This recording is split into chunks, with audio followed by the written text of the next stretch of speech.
Well, as you already know, if you've been paying any attention at all, the Southern Poverty Law Center is an entirely fraudulent enterprise. The organization has nothing to do with the South or with poverty.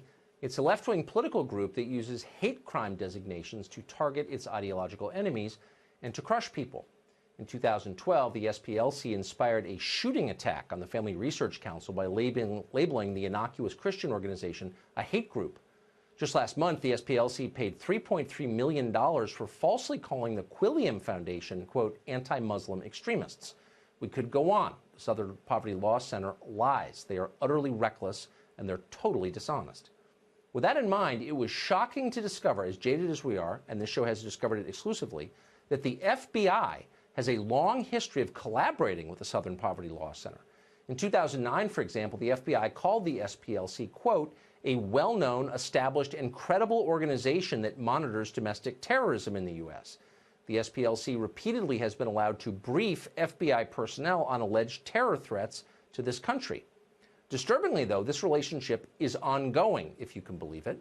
Despite multiple requests from this program, the FBI has refused to describe the extent of its collaboration with the SPLC, we've asked repeatedly, or even to explain why it continues to work with a group like that.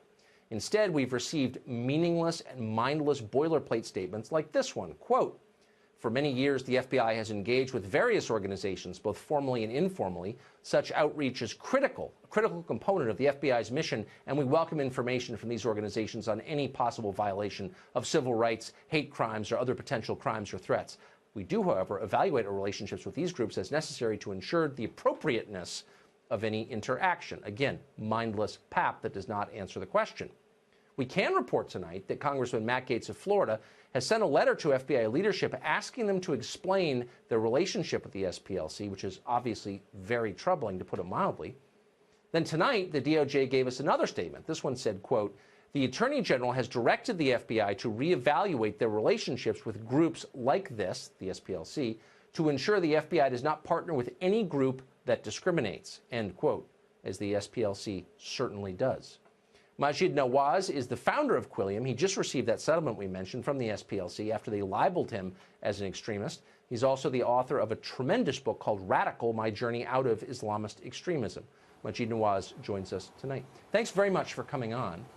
So it was partly from watching what they did to you that had us asking the question, well, you know, to what extent are they involved with the federal government? And we discovered this. But tell our viewers who maybe haven't followed this as closely your experience with the SPLC. Well, it's curious and fascinating at the same time because I have been born and raised a Muslim. I spent my teenage years, in fact, with an Islamist organization seeking to enforce Sharia law in Muslim-majority societies because I got radicalized. I ended up as a political prisoner in Egypt for my beliefs, and it was in jail that I reformed my views and came out vowing to challenge Islamist extremism and founded Quilliam in 2008 and have been doing so now for 10 years. And the Southern Poverty Law Center decided to compile a list of what they deemed as anti-Muslim extremists, and the oddity, the sheer oddity of placing a Muslim on a list of anti-Muslim extremists is what led me to then say, I need justice in this case, because my entire life, Tucker, has been defined by my struggle, and I got it wrong initially. I've been open about that. I wrote about it in my book. My struggle to find a place for Muslims in the West that is at home with the West.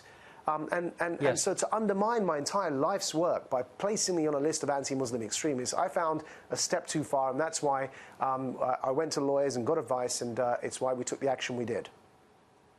And I can say, as someone who's interviewed scores of people like you, I think you are one of the most restrained and thoughtful and reasonable people on this topic I've ever interviewed. So to call you an extremist is very odd and dishonest. Well, so what effect did it have on you? Once a group like this defines you as an extremist, I mean, that's got to hurt your foundation, I would think. Well, first of all, I've got to say it places a target on the heads. Look, it's no secret. It's already hard enough for Muslim reformers, liberal Muslim reformers, to speak out against extremism within our communities. People that do so are often targeted and often killed. There was a similar list that was published in Bangladesh against so-called Muslim heretics, and many of them were knocked off, assassinated by jihadists because they were deemed to be blasphemous or heretical. Ayaan Hirsi Ali, who has since sought refuge in the United States of America, yes. her close friend, a film director, Theo van Gogh, was murdered on the streets of Amsterdam, and then a list was stabbed into his body, and it named Ayaan as being next. That's what we're up against here. And so the first thing it did is it placed me in grave danger. It placed Ayaan Hirsi Ali in grave danger because she was also named on this list. But it also had material consequences.